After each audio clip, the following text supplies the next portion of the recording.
The moment the handcuffs clicked shut, Officer Ray Collins smirked. "Another thug off the road," he muttered, tossing a disgusted glance at the tall black man standing calmly beside the patrol car. He had no ID, no vehicle keys, and no luggage.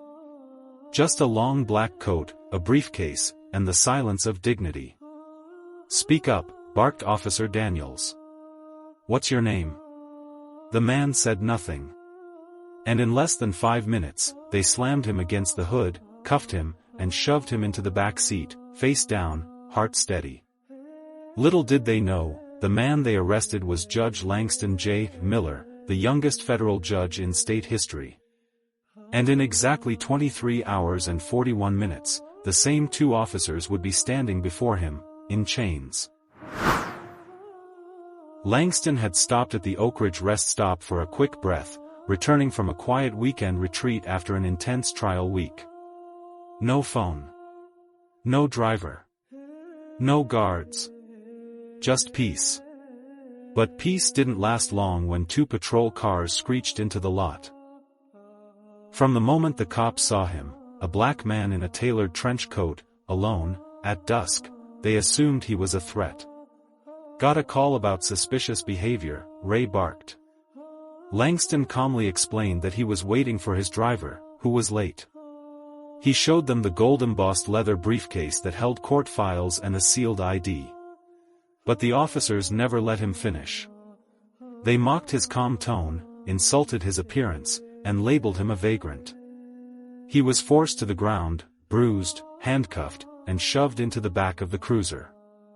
And all the while, he never raised his voice. He just watched. Like a man who had seen this before.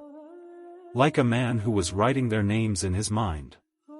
If you believe that one person can change the system, if you believe that dignity can silence hate, then subscribe to our channel right now. Because we're not just telling stories. We're building a movement. Langston J. Miller had grown up in the rough neighborhoods of Cleveland. Foster homes, hunger, gang zones.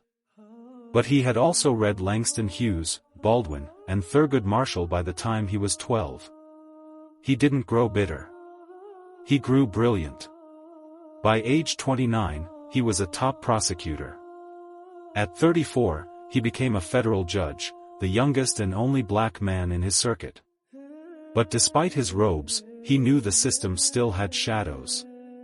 He'd ruled on hundreds of abuse of power cases. But this time, it was personal. When they dragged him into the local station that night, a young desk officer named Patel noticed something strange. "Sir, you look familiar." Langston finally spoke. "You'll figure it out in the morning." At 9 a.m. sharp the next day, Langston stood behind the mahogany bench of Courtroom C, dressed in his black robes. The courtroom buzzed. And then, the bailiff announced the next case.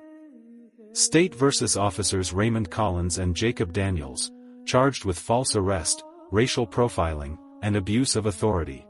The doors opened. The 2 cops walked in, laughing and joking, until they saw him. The man they cuffed. Now sitting as the presiding judge. Their faces went white. Daniels nearly collapsed. Ray whispered, "No, no way." Langston didn't smirk. He didn't rage. He didn't mock them. He just leaned forward and said, "Do you recognize me now?" Langston ordered the video footage to be played. The courtroom gasped as they watched 2 officers racially profile, humiliate, and arrest a man for doing nothing but standing. Their defense attorney tried to protest. "Your Honor, this isn't fair." Langston calmly responded. "Was it fair when I told them I was waiting for my driver and they called me a liar? Was it fair when they twisted my arm and told me to go back to where I came from?" The silence in the room was deafening. Even the stenographer had to pause. Then Langston turned to the gallery. "Every day, innocent men and women are judged by the color of their skin instead of the content of their character. But today, justice wears no color. It only speaks truth. Officer Daniels, trembling, broke down. I didn't know, sir. I thought. Langston raised a hand. You thought I was a threat because I was alone. Because I was black. Because I didn't bow to you. That thought ends today. Ray, still defiant, muttered under his breath, "This is revenge." Langston looked him in the eye. "No. This is education." He didn't jail them. Instead, he sentenced them to 6 months of community service in minority neighborhoods, under direct supervision of civil rights attorneys. He also ordered mandatory bias training, public apology, and placed them on probation, pending federal review. The courtroom video leaked. And within 12 hours, the internet exploded. Judge School's racist cops in court. Handcuffed one day, holding the gavel the next. Langston J. Miller, justice in motion. Young kids started using his name as a symbol. Be a Langston. He received thousands of letters from around the world. But the one that struck hardest was from a 12-year-old boy in Atlanta. Dear Judge Miller, my name is Terrence. I want to be like you. I'm dark, tall, and kids make fun of me. But my mom said you got arrested and then stood tall. I will too. Langston cried for the first time in years. 1 year later, Langston returned to that rest stop. Same bench. Same sunset. A young cop approached him, cautiously. Sir, need any help? Langston smiled. No.